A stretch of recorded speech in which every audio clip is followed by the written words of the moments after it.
Miami, Florida, August 14, 1996. It is exactly 3:14 a.m. High above the Atlantic Ocean, a rogue pilot kills the engines of his twin-engine Cessna. He is gliding in complete silence through pitch-black skies. He has exactly 5 minutes until he reaches his target.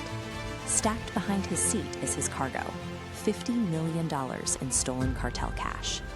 Why is a man who just pulled off a perfect heist preparing to throw every single bill out of the cargo door over one of the poorest zip codes in Florida?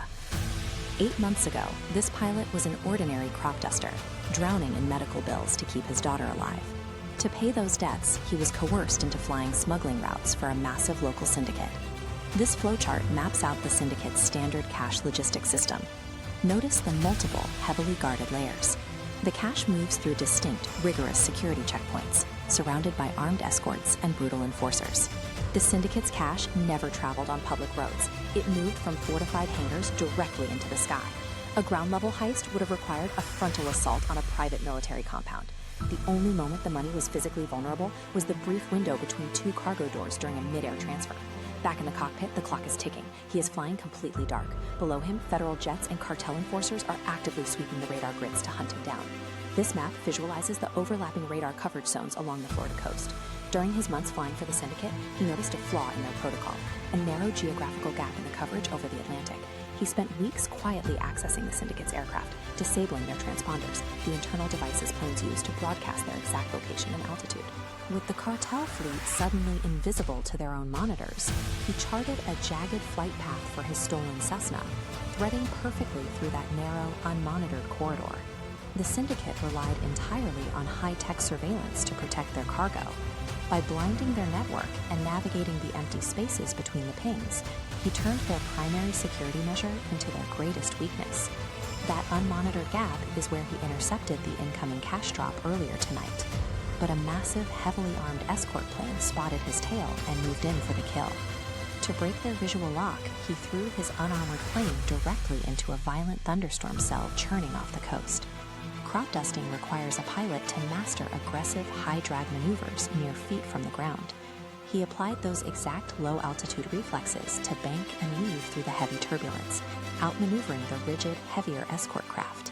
The cartel brought raw power and military-style escorts to the sky. He used chaotic, low-tech agility to leave them entirely lost in the clouds. The countdown hits 0. The pilot forces the cargo door open, feeling the freezing wind rush into the cabin as he glides directly over the targeted Miami neighborhoods. Tossing $50 million out of a moving airplane is a massive physics problem. Packed tight, heavy canvas duffel bags hit the pavement like concrete blocks. The impact would obliterate the cash and crush anyone standing below. This schematic illustrates his engineering solution. He rigged each individual duffel bag with a mechanical timer, wired to a small deployment mechanism. The parachutes would deploy only at the last possible second before impact. He engineered a precision delivery system to bypass the cartel's ground security and drift the wealth safely down onto the lawns of a desperate community.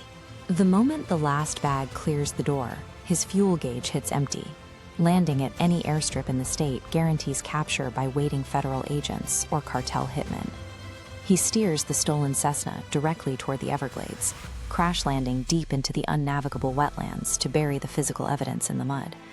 He unbuckles his harness, wades into the murky water, and vanishes into the tree line without leaving a single trace of his identity. By abandoning his only means of escape and sinking it into the swamp, he severed the final physical link connecting a debt-ridden crop duster to the heist. The $50 million represented the syndicate's immediate liquid payroll. In an industry built on untraceable cash, the loss triggered an instant crisis of trust throughout the entire organization. When the enforcers and suppliers weren't paid, they didn't file for bankruptcy. They turned on their leadership. A wave of internal hits and infighting leveled the organization's hierarchy from the inside out. Meanwhile, residents in the targeted zip codes woke up to find unbanded stacks of cash sitting in their yards. Over the next year, localized debt plummeted, and small businesses found the capital to rebuild. A multi-billion-dollar organization didn't fall to a rival army. It fell because one single father realized that despite their massive security, the entire system still relied on a few miles of empty air.